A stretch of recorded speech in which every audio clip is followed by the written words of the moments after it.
In progress.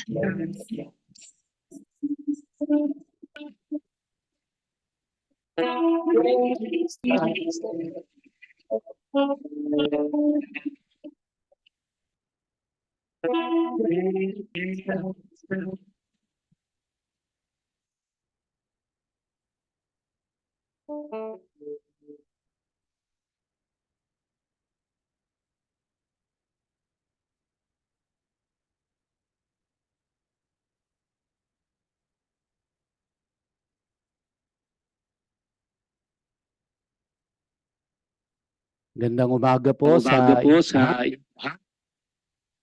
Happy Hanukkah. Nasa department store kami, Third Lady. Babayad kami, sabi ni Sister Lady dun sa cashier. Happy Hanukkah ho.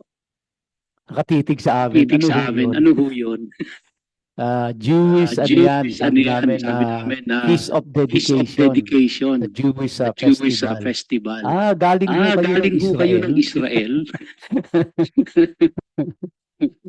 Ayan, so a little announcement po, mga kapatid, sa susunod na Sunday, which is December 24, tayo po ay merong worship service, regular worship service po natin sa December 24. Tama ba ako? No, kasi yun ay Sunday. And then December 31 po, to give way sa ating mga kanya-kanyang okasyon sa bahay, bisita, at kung ano-ano pa po, ay wala ho tayong service. Okay? So, December 31 ho ay wala. December 24 meron. Yung pong ating Friday, tuloy-tuloy na. So, maliwanag po yun, no? Maliwanag po yun sa sikat ng araw. And nag-inquire po ako tungkol sa elevator. Kasi nakita ko nagtatandaan kayo eh. At nagmamasdan po kayo pag pumapanik, medyo hirap kayo bumalik, ano. At kung naka-wheelchair, hindi na ho makaatin sa atin, nahihirapan na. Kaya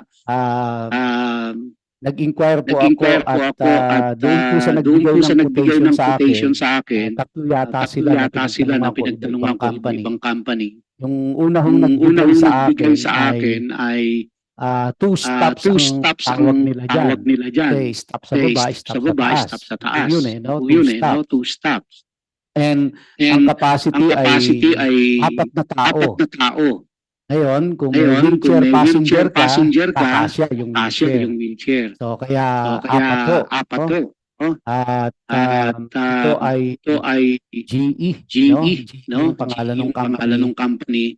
At ang kinote po nila sa akin ay 1,790,000.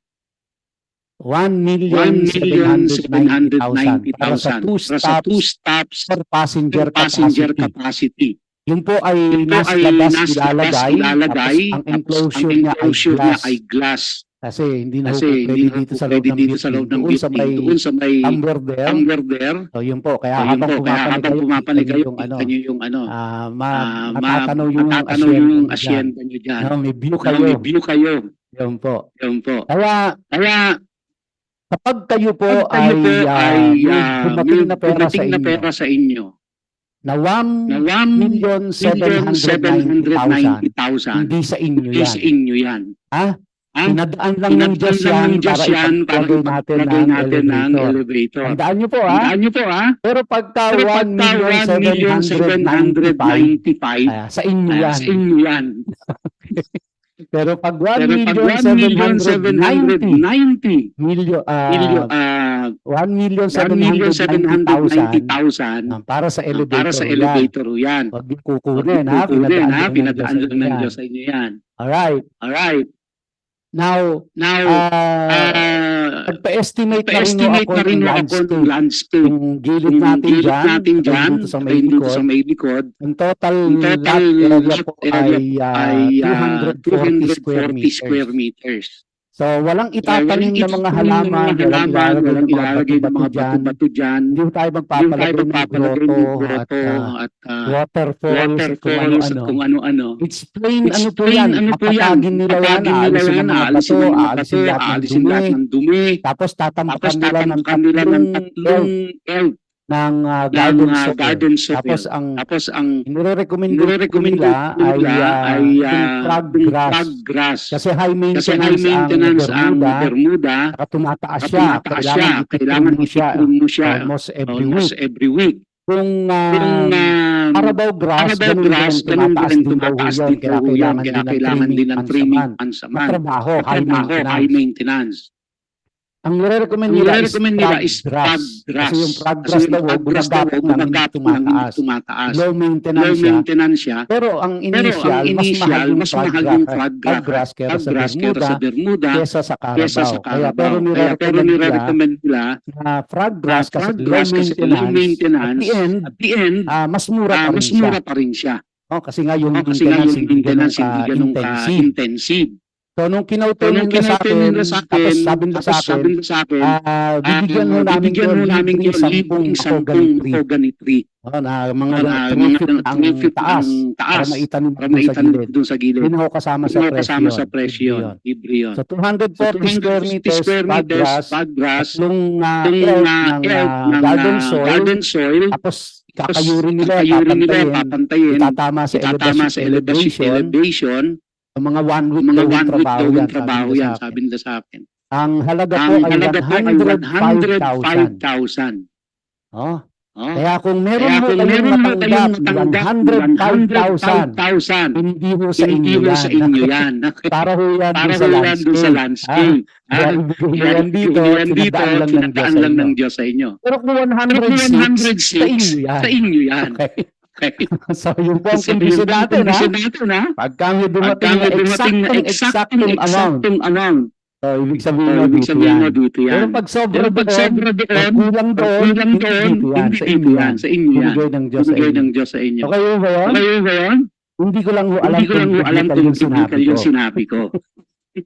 Yung po ang husga, mga kapatid. But, well, laging ang sinasabi sa akin ni Pastor Ed, Pastor, narinig ng Diyos yan. Yung mga pangarap na yan, yung mga panaginip na yan, yung mga desire na yan, the moment na binormalize mo, narinig na ng Diyos yan. At bahala ang Diyos. Gano'n naman po nangyari dito, di ba? Parang kailan lang, nangangarap tayo na sana yung parking lot natin ay masemento. Yun po, napagdausan na natin yung persano ka natin. Enjoy tayong lahat. Hanggang ngayon ho. So ganun lang. Bahala po ang Diyos kung kailan niya ipagkakaloob sa atin yan. Ako po humihingi sa inyong lahat na a little bit nagkaroon ng mga inconveniences po during the Hanukkah celebration natin. Kasi hindi naman natin inaasahan na ulan, na aambon at kaya maraming inconveniences, may mga umuwi, that's understandable kasi may mga bata, may kasamang matatanda, may kasamang may sakit sa kabila po ng kanilang kalagayan ay bumalo pa rin po sila. Yun talagang hindi na ho natin kontrolado yung panahon, no? Biyernes, holiday, hindi umulan, Sabado, hindi umulan, Linggo umulan, Lunes hindi umulan. So, kaya we have to live with it. Nitong December 14, kami po ay nasa Calatagan, Batangas. Meron ho kami pinaluhan. Actually, nag-officiate ako ng renewal of marriage vow. Ako po yung napakiusapan ng aking isang kaibigan na kung pwede ako mag-officiate. So, punta po kami ng Calatagan, Batangas at nag-officiate po ako ng renewal of marriage vow. At napakaganda po ng seremonya kasi hindi ko alam yung mga kasi wala akong background, hindi ko sila kilala talaga. Ikakasal ko, hindi ko kilala. Ang kakilala ko yung kaibigan nila. Pero later ko na lang ho nalaman tapos na ang lahat. Tapos na yung kasalan, tapos na po. Ganon. Nalaman ko po na medyo total hindi nyo naman sila kilala, tsaka hindi po ito marites, no? Hindi mo marites to, ha? Yung palang magulang ng babae, yung mga magulang ng babae ay hiwalay. Nagsama lang ulit sila dahil dun sa renewal ng marriage vow. Andun sila. Yung mga magulang po ng lalaki, hiwalay din. Nagsama lang dahil lang doon sa pagkakataon na yon. Hindi ko naman po alam lahat yun. Hindi ko rin alam kung ano background ng pamilya nila, mga kamag-anak na doon. Yung pong mensahe, no, during the ceremony po, yung mensahe ay talagang tumukoy. No, tumukoy po sa kanila na parang alam ko buhay nila. Hindi ko po sinasadya yun, even sa mga seremonya ng kandila, sa seremonya po ng gold and cord, ng ring, dahil wala kasi akong ng renewal of marriage vow. Kaya ginawa ko ay gumawa ako ng script from start to end ng wedding. Pati yung message, lahat yun sinulat ko. Para hindi ako magkalat doon para ano pagsasabihin ko doon. So talaga sinulat ko yung script mula po sa processional hanggang sa recessional. Sinulat kong lahat yung step by step. Sulat lahat. Hindi ko po alam na yun pala ay tumukoy doon sa mga dumadalo doon. Umaattend pati doon sa mag-asawang kinakasal. Kasi kasal na sila, mag-asawa na sila eh. Pati po sa kanila ay tumuko yung mensahe. Kaya pagkatapos po nung kasalan, nung nilapitan ko yung mga magulang, ay gano'n na lang po ang pasalamat ni Maraming salamat po. Napakaganda ng mensahe. No? Salamat to. Ganun. Nung pag-uwi ko na, kinausap ko na yung kaibigan ko, doon niya lang sinabi sa akin. Sabi ko kaya pala ganun na lang magpasalamat yung mga mag-asawa. Doon po sa mensahe na napakinggan nila. So, bagamat pagod kami mag-asawa, 7 hours ako nag-drive. Papunta pa uwi, pabalik, talagang umuulan pa doon, Alatagan, hanggang dito sa may Nasugbu, ganyan sa Tagaytay. Buhusang ulan, ang hirap ng visibility ko ay napakalapit lang, kaya hindi ako makatakbo ng mabilis. Pero iningatan kami ng Panginoon at nakarating kami mag-asawa ng mapayapa sa bahay. At I believe na merong mensahe ang Diyos sa kanila. Hindi po nangyari yun ng ganun lang. Mensahe ang Panginoon sa kanila. So yun lang po ang ilang mga patalastas ko. Ulitin ko po mga kapatid. Sabi na lang kakilala, kamag-anak na sa susunod na Sunday meron po tayo December 24. Pero sa December 31 wala ho tayong worship service. Then magre-resume po tayo sa January na. Okay? At unahan ko na po kayo, wala tayong kasi ilalagay na ho natin yan sa September in time for the Yom Kippur. Kasi September po ang Yom Kippur. So doon natin ililipat to para tatama natin sa Jewish calendar. Alright? So lastly, salamat po sa inyong lahat na nakipag-participate sa ating first Hanukkah. Salamat po sa mga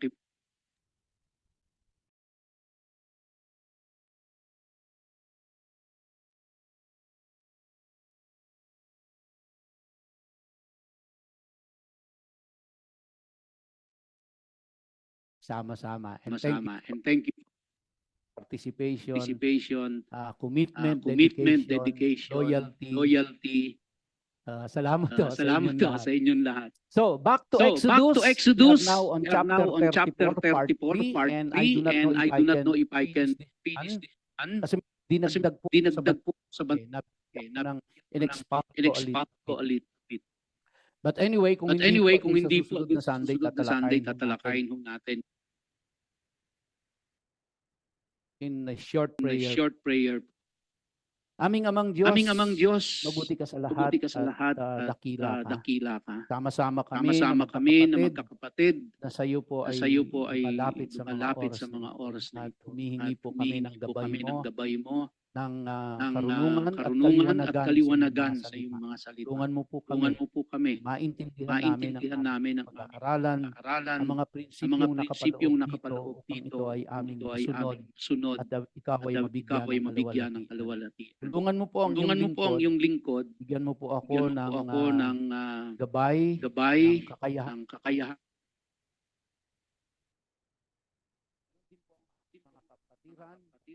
Ngayon, maging mga nasa kanilang tahanan. Dalangin ko namin, O Diyos, kaming lahat ay bigyan mo ng kaliwanagan sa mga oras na ito. Ito pong aming sama-sama at nagkakaisang panalangin, pangalan ng iyong anak, Yeshua. Amen and amen. Exodus chapter 34 part 3. At dito po tayo tumigil nung nakaraang pag-aaral natin dito sa verse 9. At ito po yung kahilingan ni Moses. No? Pagkatapos na sila ay nagkasala sa Diyos dahil sa golden calf.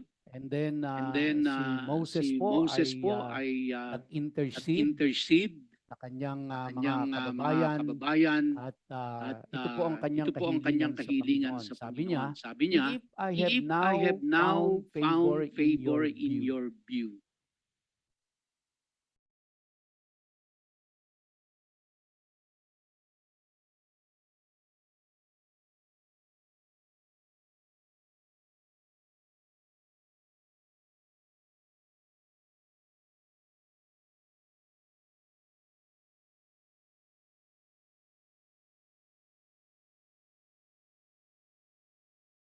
And third, take us as your possession. Remember, when we broke covenant with God, possessed na sila ng Diyos.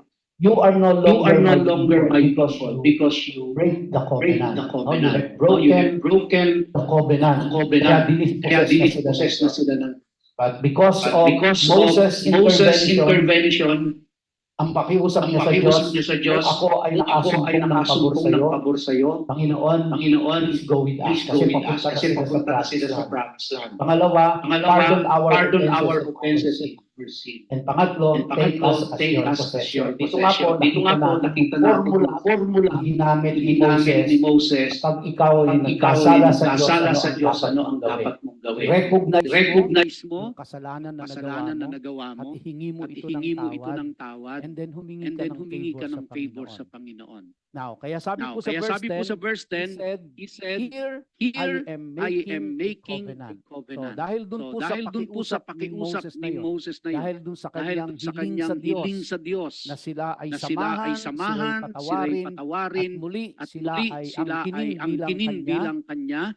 Ang tugon ng Diyos, I will make a covenant. Kasi nga po, na-break na yung unang covenant. So sabi ng Diyos, I am making a covenant. And in doing so, sabi niya, in front of all your people, I will do wonders such as have not been created anywhere on earth or in any nation. Something spectacular, something supernatural. All the people around you will see the work of Adonai, not your work, but the work of your God. What I am going to do through you will be awesome.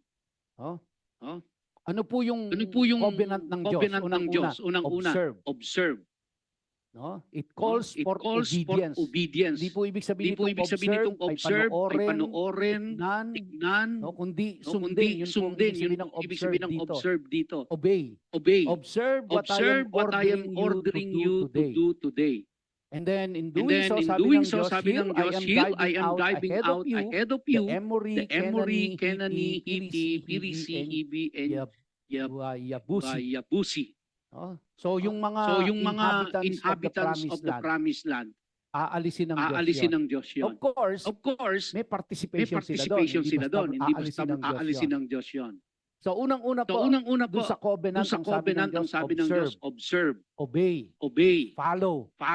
Yun ang kondisyon. Ito pong covenant na ito ay bilateral. Gagawin ko to, pero gagawin nyo to. Pangalawa po, be careful not to make a covenant with the people living in the land where you are going. Huwag kayong makikipagkasundo sa kanila. So that they won't become a snare within your own borders. So God is very clear na inuutos niya ito at susundin nyo dahil ito ang dahilan. So maliwanag po yun sa kanila. Huwag kayong makikipagkasundo sa mga taong dadatnan nyo doon. Lahat ng iuutos ko susundin ninyo. So ibig sabihin, ito yung response ng Diyos kay Moses sa kanyang kahilingan to go with them, to pardon their sins, and to take them as His own possession. Hey, I will do that, Moses. I will do that. Pero you have to observe, to follow, to obey me. Okay?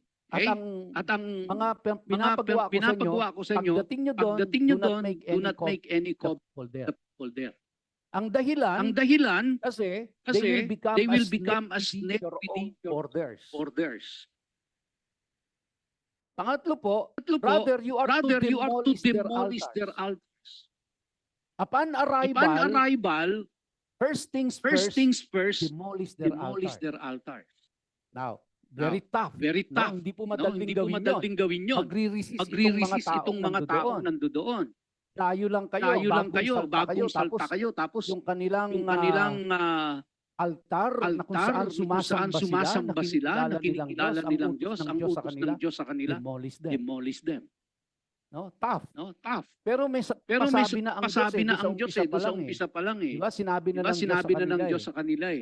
Patatalsikin ko sila. But you have to demolish their altars. So meaning, andun ang assurance ng Diyos sa kanila na pag ginawa niyo, kasama niyo ako. Ako gagawa nun. Pero you have to act your role. So sabi, smash their standing stones and cut down their sacred poles. Last study po natin dito ay pinaliwanag ko na sa inyo kung itong sacred poles na ito. And then sabi niya, you are not to bow down to any other God. Kaya niya pinapa-demolish yun. Kaya niya pinapa-smash anuman yung mga nakatayong altar nila doon. Sabi niya, because you are not to bow down to any other God. So ano po yung unang pinapagawa sa kanila? Observe, obey, follow. Obedience. Ano pinapagawa ko sa inyo, susundin nyo. Di ba? Pangalawa, sabi ng Diyos sa kanila, do not make any covenant with them. Okay? Pangatlo po, sabi ng Diyos, demolish their altars, smash their standing stones. Pang-apat, do not bow down to any other God. No? Sabi ng Diyos, since Adonai, whose very name is jealous, is a jealous God. Now, of course, ito pong jealous dito, yung katulad mag-asawang nagseselusan, yung ganon. Iba ho yung context nito. Context nito ay nag-iisang Diyos lang ako, wala nang iba. Kaya ako lang ang sasambahin ninyo. No? So you are not to bow down. Inulit-ulit ng Diyos, do not make a covenant with the people living in the land. Huwag kayong makikipagkasundo sa kanila. Ang dahilan, it will cause you to go astray. The moment you make covenant with these people, it will cause you to go astray. After their God and sacrifice to their gods. Then they will invite you to join them in eating their sacrifices. So mahigpit po ang bilin ng Diyos sa kanila na huwag silang makikipagkasundo, huwag silang magkakaroon ng agreement sa mga tao doon dahil ang sabi ng Diyos, tatalsikin ko silang lahat dyan. Aalisin ko silang lahat dyan. So do not make any covenant with them. Well, alam ho natin sa kasaysayan, hindi yun ang nangyari. Disobey nila. This very word of God, dinisobey nila. Kaya ho sila hanggang ngayon may problema sa Hamas eh. Kaya ho sila hanggang ngayon may problema sa kanilang bayan. Dahil hindi nila sinunod ang utos ng Diyos. So dito makikita natin po ang isang principle na kapag nag-disobey talaga tayo sa Diyos, kapahamakan talaga ang kanon. Na akala natin ay tama sa ating pagtingin. Kasi sila dito nakita parang sa kanilang sariling rational Hindi papakinabangan natin natin yung mga tao na yan. Sayang kung Sayang kung palalayasin natin. Pwede natin Pwede nating gawing mga alipin. Pwede nating Pwede gawing natin gawing mga utusan. Sayang naman yung kanilang lakas. So, wag wag nating palayasin. Yung sabi ng Diyos, palayasin nyo. Demolish their altars, hindi rin nila ginawa. Smash any stone standing there, hindi nila ginawa. No, matigas ang ulo talaga ng mga tao. And do not make any covenant with them. Nakipag-covenant sila. So kaya opposite, lahat ng upon arrival doon sa promised land, lahat ng inutos ng Diyos sa kanila, sinuway nila. Sabi na ng Diyos sa kanila, it will cause you to go astray after their gods and sacrifice to their gods. Then they will invite you to join them in eating their sacrifices. So sabi ng mga tao, kailangan maging friendly tayo, kailangan magpalakaibigan tayo. Tayo ay mga born again believers. Huwag tayong maka-open. Kaya makisama tayo. Makisalo tayo sa kanila. Pero hindi ho yun ang utos ng Diyos eh. And then sabi ng Diyos, and you will take their daughters as wives for your sons. Isang mahigpit na pinagbabawal ng Diyos. Ito sa kanila ang makipag-intermarry. Hindi sila pwedeng makipag-asawa doon po sa mga ibang lahi na yon. Pinagbawal ng Diyos yon. No? Kahit naman sa panahon natin ngayon, nangyayari pa rin to eh. Diba? Matitigas pa rin ang ulo ng mga born again believers na wag tayong makipag-intermarry sa hindi nating kapananampalataya. Pero yun po yung nangyayari. The reality of it, di ba? So na hindi natin nare-realize eh. But na ito ay may kaakibat na problemang dadalhin yan later on. Dahil sinusuway natin ang salita ng Diyos. Pero yun ang tibok ng damdamin. Yun ang sigaw ng puso. Kaya talagang susuwayin ang lahat. Pagbigyan lamang. No? Pero hindi nalalaman ng tao na later on ito'y magdudulot ng malaking problema sa kanila. Later on. No? Sabi diyan, and you will take their daughters as wives for your sons. Their daughters will prostitute themselves to their own gods and make your sons do the same. So pag nag-asawa yan, ihikayatin ng asawa niyang yan na sumamba doon sa Diyos-Diyosan nila at matatangay yung mga anak ninyo. So huwag niyong payagan. Pero hindi ho yan ang ginawa nila. Kabaliktaran pa rin ang ginawa. No? Kaya po, ang nangyari sa Israel, later on, nag-divide ho ito. Naging Northern Kingdom, naging Southern Kingdom. Nag-divide sila dahil diyan. Lastly, ang sabi ng Diyos, do not cast metal gods for yourselves. Ito yung ginawa nila eh, di ba? Yung golden calf, metal gods, diniklara pa nila na itong nagpalaya sa kanila from the bondage of Egypt. Isang malaking insulto sa Diyos na nagpalaya talaga sa kanila. Pero inattribute nila yon. Ayun ay gawa ng golden calf. Kaya sabi ng Diyos, do not cast metal gods for yourselves. So yan po yung una. No? Di ba, tatandaan nyo, sabi ko po, last na nagturo ako, may dalawang kondisyon ng Diyos. Na gagawin niya, no? Yung sila ay patatawarin ng Diyos, sila ay sasamahan ng Diyos, sila ay muling aariin ng Diyos. Yun yung covenant ng Diyos. Pero ito ang gagawin nyo. Ang gagawin nyo, ito, isa na to. Do not cast metal gods for yourselves. Diba? Do not make covenant with them. Smash their altars. Okay? So, ito po yung mga kondisyon ng Diyos. Yun yung una. Pangalawa po, keep the festival of Matzah. By eating matzah, as I ordered you for 7 days during the month of Aviv. Month of Aviv is in Hebrew, Aviv in Greek po is Nisan. At in English po ay sometime in March and April nung naganap yan. No? Month of Abib. For it was in the month of Abib that you came out from Egypt. So ano po yung keep the festival of Matzah? Ito po yung kanilang Feast of Unleavened Bread. Ito po yung Feast of Passover and the Feast of Unleavened Bread. Diba? So yan po yun, yung matzah is the unleavened bread. So, ibig sabihin po, sa Bible po ay makikita natin na merong 7 feast na pinagagawa ang Diyos sa kanila. Isa po ito, yung Festival of Matzah or the Feast of Unleavened Bread. Ang unang-una po dyan is the Feast of the Passover. And then, one day ho yun, pagkatapos noon, on the next day is the Feast of Unleavened Bread for 7 days. And in between po, sa gitna, tatlong araw ng Feast of Unleavened Bread, they will celebrate the Feast of First Fruits. Pina-o-observe lahat ito ng Diyos. Mga kapatid, ulitin ko po sa inyo, hindi ito pang Hudyo lamang.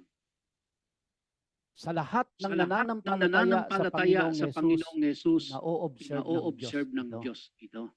Kaya nga po ang lagi kong tanong, bakit natin ino-observe ang Christmas, hindi naman pinagputos sa Biblia? Pero ang Feast of Unleavened Bread, itong Festival of Matzah, ipinag-utos ng Diyos, hindi natin ino-observe. Ang Holy Week, hindi pina-observe ng Diyos. Wala yan sa Biblia, hindi po inutos yan. Yet, ino-observe natin dahil sa tradisyon. Pero yung Yom Kippur, hindi natin ino-observe. Mamaya po, meron pa tayong dadaanan dito na pinagagawa ng Diyos na hindi natin ginagawa. So kaya sabi ko, bakit yung hindi inutos ng Diyos, ginagawa natin? Ino-observe natin. Pina-follow natin. Pero bakit yung inuutos ng Diyos, hindi natin ginagawa? Dahil ang isip po natin, ang Hudyo yan. Pero maliwanag po sa Biblia, the moment ang isang Gentile ay nakipagkaisa kay Kristo Jesus, siya ay nananampalataya sa Panginoong Jesus, siya po ay nagsisi sa lahat ng kanyang mga kasalanan at tinanggap si Jesus bilang kanyang sariling tagapagligtas at Panginoon ng kanyang buhay. Sabi po sa atin sa Biblia, tayo ay ginraft na, iniugnay na sa mga Hudyo. Kaya spiritually speaking, kahit Pilipino ka, ikaw ay isa ng spiritual Jew. Therefore, kung ikaw ay grafted into the vine, kung ikaw ay adopted na as son or daughter, then you are required to observe kung ano yung pina-observe ng Diyos sa mga Hudyo. Kaya yung ginawa natin nung December 10, yung first Hanukkah natin.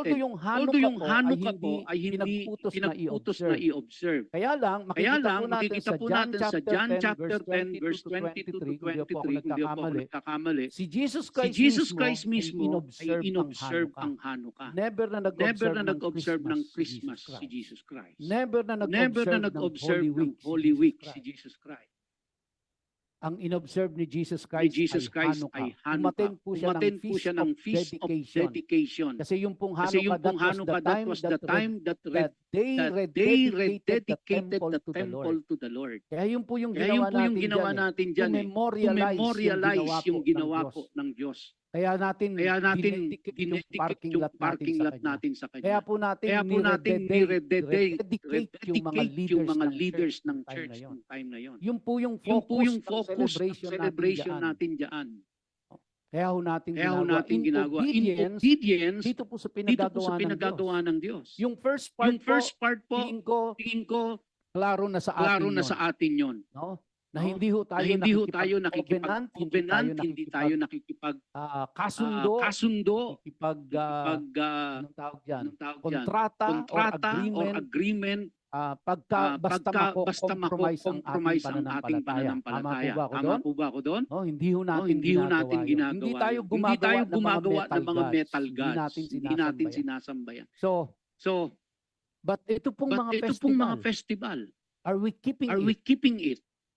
Sabi ng Diyos sa Sabi kanila, ng Diyos sa keep kanila, the keep festival the of festival Mansah. of Mansah. Hindi po ito optional. It is a commandment from the You Lord. have to do You it. have to do it. No You option. option. God did not God give did you not any give you choice any choice whether you like whether it or you like not. it or not. It is a It is a commandment from God. commandment from God. Keep the Keep festival the festival of of Matzah. Matzah. Why are we not Why are we keeping not keeping the festival of unleavened the bread? unleavened bread? Because we do not Because know. we do not Diba? know. Di ba? Hindi ho natin, ignorante kasi tayo. Ngayon natututunan ho natin, nalalaman ito. natin. Then we have to do Then we have to do something something about about this. Kaya po yung Kaya ating po yung ating mga deacons tasked ay tasked to look into this, look into this, and then how are we going to memorialize it in in our our church. Kaya Kaya unti-unti po, unti-unti mga po, kapatid, mga let us go kapatid, to let the us Word go of to God. the Word Let us of God. follow Let us what is follow what is in the Bible, not our not our tradition. tradition. No? Kung ano yung No? nasa Kung ano yung Bible nasa po, sabi Bible dito, po, sabi dito, keep the festival of Matzah by eating matzah, as I ordered as I you ordered for you for 7 days during the month of of For Abib. it was in For the it was in the month of Abib that you came out from Egypt. Everything that is Everything first that is from the first womb from is the womb mine. is mine. Sabi ng Diyos, Sabi ng of all Diyos, your of all your livestock, livestock, you you are to set aside aside for for the me males, the the males, firstborn, the firstborn of of cattle and flock. So, ano po ang So, ano kondisyon po ng ang Diyos sa kondisyon ng kanila? Diyos sa kanila? Set aside Set something aside for me. something for me. Okay? The Okay? firstborn The of a firstborn donkey, of you a must donkey, you redeem must with the lamb. redeem with the lamb. If you won't If you redeem won't it, redeem it, neck. break its neck. All the All the firstborn firstborn of your sons you are to redeem, and no one and is no to one appear is to before appear me before me empty-handed. empty-handed. So that's God's That's God's condition sa kanila. condition sa kanila. You want me You to want me to possess you as my possess you own? as my own? No? You No? want me You to want me to take you as my take you as people, my people, pardon your pardon your sins, no? sins, Forgive you of forgive you your of your sins, sins, and go with and you, go with you, then these are the then things these are the things that that you must do. meron kayong Meron role, kayong meron akong role, meron role. akong Pag role. ginawa nyo Pag to, ginawa nyo to, gagawin ko to. gagawin ko to. At ang isa sa At ang isa sa pinagagawa ng Diyos sa kanila, Diyos sa kanila, when you appear when you appear before me, do not appear before me empty-handed. empty-handed. Bring your Bring offering. your offering. Bring your offering. Offering. Set aside something for me. That's That's God's commandment. God's commandment. Kaya nga po sabi Kaya ko nga po sa sabi ko sa inyo kanina, pagka meron po kayong biglang hindi nyo inaasahan, wala naman kayong alam na darating na pera sa inyo. Biglang dumating 1,790,000 pang elevator yun. Ha? Pang-elevator yun. 105,000 105,000 pang landscape yun. Okay? Okay? So hindi naman wala naman inaasahan, di ba? Biglang may ano po yan? Let us see. Let us see. But again, going back, no one is to appear before me empty-handed. You have to bring no? Yung first from the womb, sabi niya, is mine, akin yan. Doon sa kanilang mga alagang hayop. Of course, during that time, agricultural kasi sila. No? So, ibig sabihin, ito yung mga, dito nang gagaling ang kabuhayan nila. Now, let us translate it now sa ating time. Hindi naman tayo agricultural eh. Tayo ay ang pinanggagalingan ng source of income natin, ng kabuhayan natin, ay mga negosyo at mga hanap buhay natin. And then translate that principle, sabi ng Diyos, do not appear before me empty-handed. Bring something to me. Okay? Ito pa po. Ang kondisyon ng Diyos sa kanila. 6 days you will work. Okay? Ibig sabihin magtatrabaho ka. Huwag kang umasang pagpapalain ka ng Diyos na ayaw mo magtrabaho. Hindi ho pinagpapala ng Diyos ang tamad. Dahil hindi konsentidor ang Diyos natin. Kailangan magtrabaho. No? Kailangan magtrabaho. At ang sabi ng Diyos, 6 days you will work. You are allowed to work 6 days. But on the seventh day, you are to rest. Fair enough? Gusto ng Diyos magpahinga ka rin. Ha? Alam ng Diyos kailangan mo ng pahinga. Kasi kung ang kailangan mo lang ay pera, ang utos ng Diyos, magtrabaho ka 24/7. 8 days a week. Hindi ho eh. Hindi 6 ho eh. days kang 6 days kang magtatrabaho, magtatrabaho, magpapahinga ka papahinga ka on on the 7th. the 7th. Hindi po on the Hindi 3rd. po on the 3rd. Hindi on the 5th. Hindi on the 5th, but on the 7th day. 7th day. Dahil diniklara ng Diyos na ang ng Diyos 7th na ang day 7th day ay ay holy para sa holy Kanya. para sa Kanya. Okay? Okay? So, you So, observe You niyo yan, observe sabi ng niyo yan, Diyos. sabi ng Ito yung Diyos. mga Ito yung mga covenant, covenant, ito yung natin. kasunduan natin. So, kumbaga, Moses, So, kumbaga, Moses, siniling mo sa akin na na to possess you to possess you as my own, to pardon your sins, and to go with and to you, go with then you, ito ang then gagawin ito ang mo. gagawin mo. Huwag kayong Huwag kayong makikipag-covenant makikipag-covenant sa taong dadat nyo doon. Ismash nyo yung Ismash nyo altars yung nila, altars nila, sirain nyo yun, sirain nyo yun, and then and then huwag kayong huwag kayong makikipagkasundo doon sa mga taong nandoon, huwag kayong huwag kayong gagawa gagawa ng Diyos-Diyosan. Okay? And then, And then, observe nyo itong observe nyo festival, itong festival ng ng Matzah. Huwag kayong Huwag kayong mag-a-appear mag-a-appear sa akin empty-handed. empty-handed. At on the seventh On day, the 7th day, magpahinga kayo, magpahinga kayo. which is the Which Sabbath. is the Sabbath. No? No? Sabi niya, even in flowing time and harvest and season, harvest season, you you to are rest. to rest.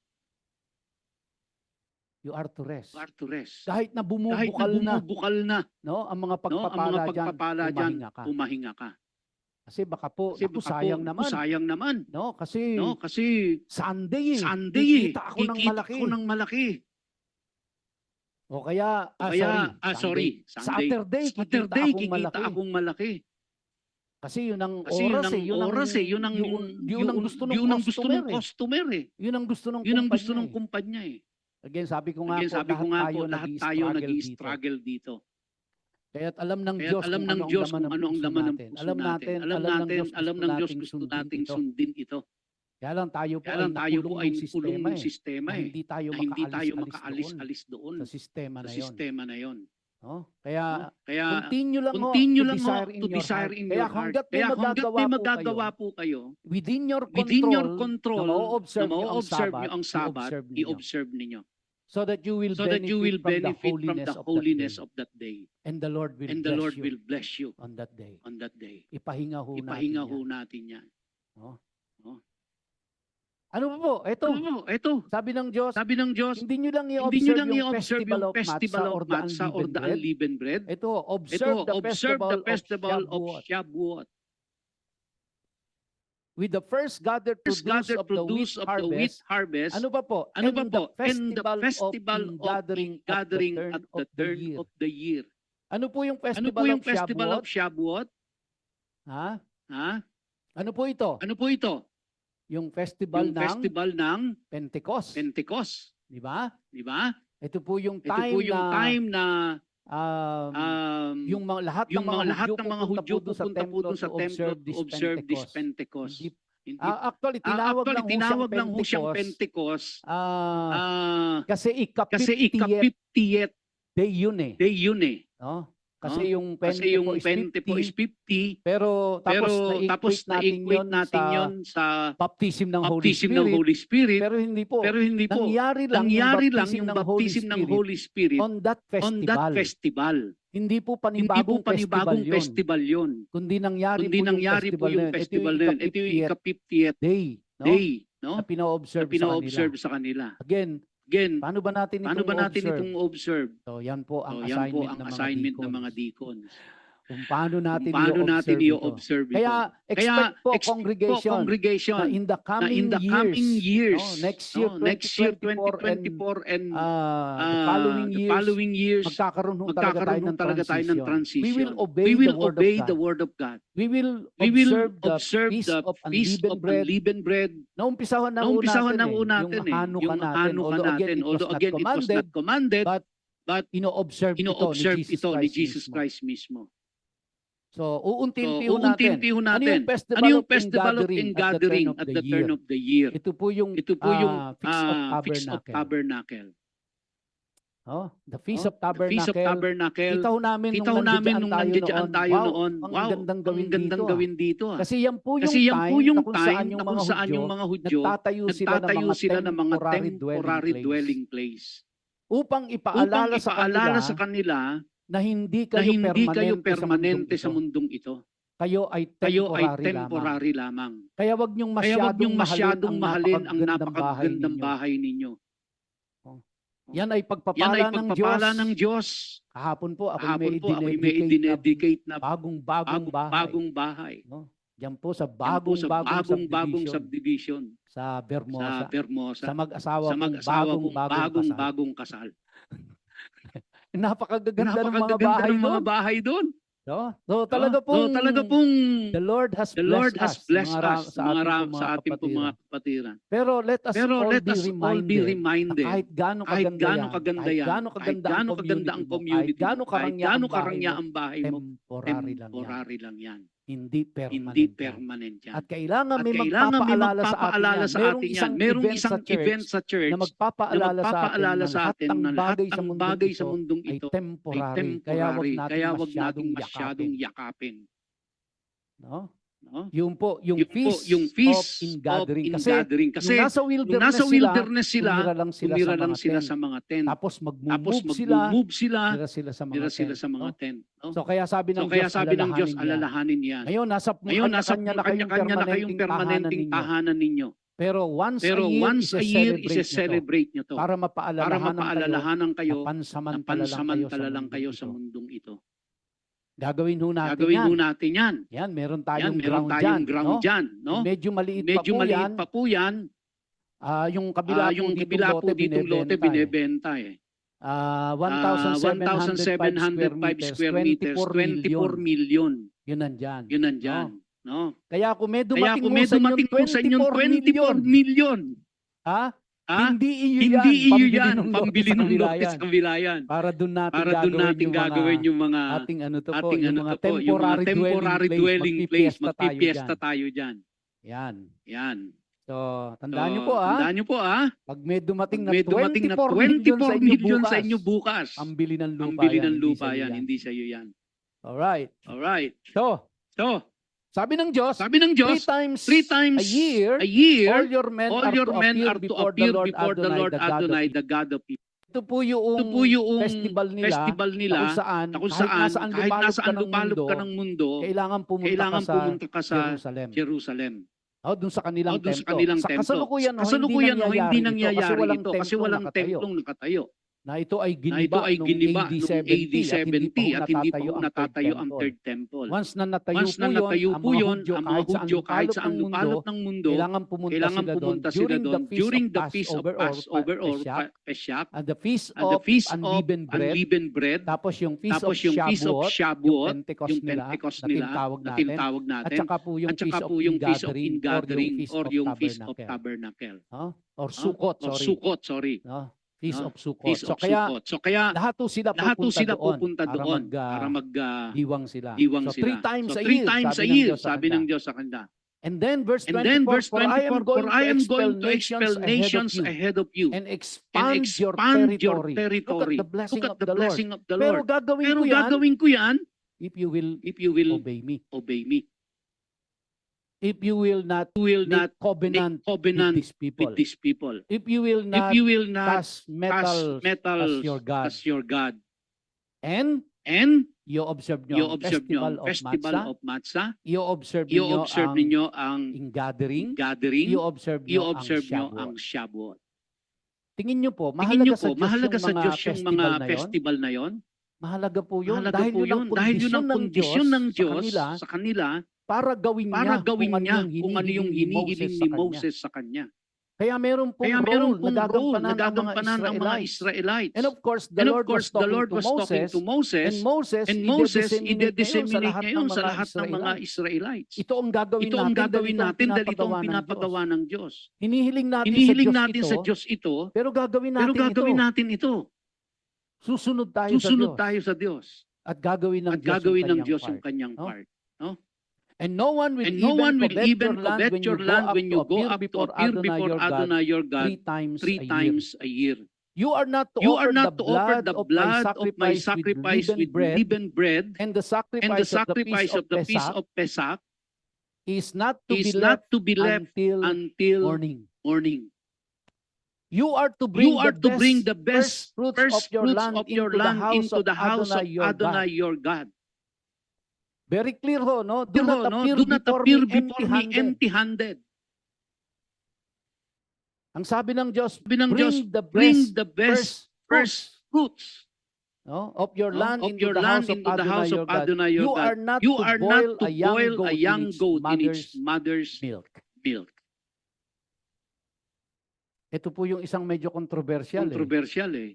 Pag tiningnan nyo, Tiningnan you nyo, you are are to to bring the best fruits of your land into the house of Adonai your God. Adonai your God. And then tapos And then bigla hong tapos bigla kaduktong, hong you are not kaduktong, to you are boil not a to young boil a goat young in goat in its its mother's milk. Magkaugnay ba? Kaugnay ba? Parang hindi, ano? Hindi ano? Bakit biglang Bakit napunta biglang na wag mong napunta na wag pakuluan mong kuluan sa sariling gatas ng ina ng ina yung yung kambing pong kambing na na anak niya? Pero doon sa Pero una, doon sa una, you are to bring the best fruit. first fruits. Biglang nagkaroon Biglang ng nagkaroon ng pakuluan ng gatas. Ano ho, hindi Hindi magkaugnay pag magkaugnay tiningnan pag natin. tiningnan natin. Now, yung una pong explanation dito, kasi hati kasi ho dito ang mga theologians, theologians, Bible scholars eh. Yung unang Yung unang explanation, explanation, kasi daw po, yung mga Canaanites naging naging practice practice nila during their sacrifices sacrifices sa kanilang mga Diyos-Diyosan ay magpakulo magpakulo o pakuluan yung anak ng kambing sa sa sariling gatas gatas ng ng kanyang nanay.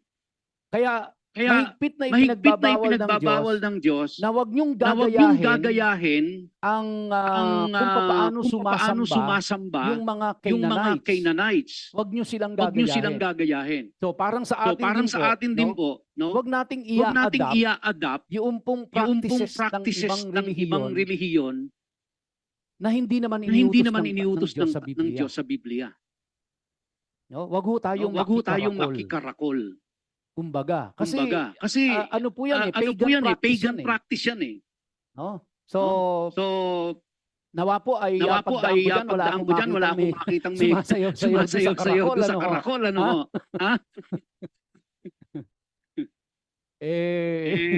Wag ho tayo makisang-ayon doon. Dahil alam natin it's a pagan practice, hindi para sa Diyos talaga yon. Yun ay para sa Diyos-Diyosan. Yun po yung unang paliwanag dito. Pero mas meron pa mas malalim na paliwanag dito eh. Kaya lang 11:20 na.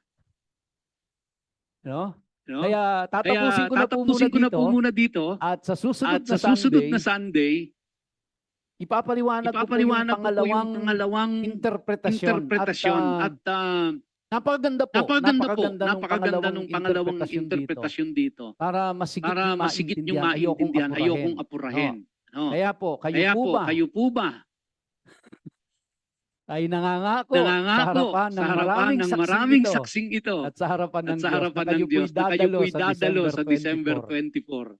Ayan. Okay. So, kaya para makita niyo po ano yung iba pang paliwanag dito. And I think in my own analysis, I think the second explanation makes more sense than the first one. Kasi kukunin natin siya sa context.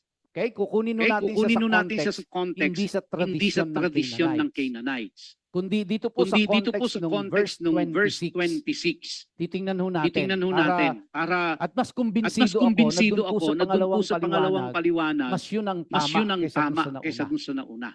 Alright? So with that, mga kapatid, mapalad po kayo dahil kayo ay maagang madidismiss. dahil tapos na po ang ating panambahan. Tayo tayong lahat. At tayo po ay aawit sa Panginoon bago po tayo magsasarang muli sa panalangin.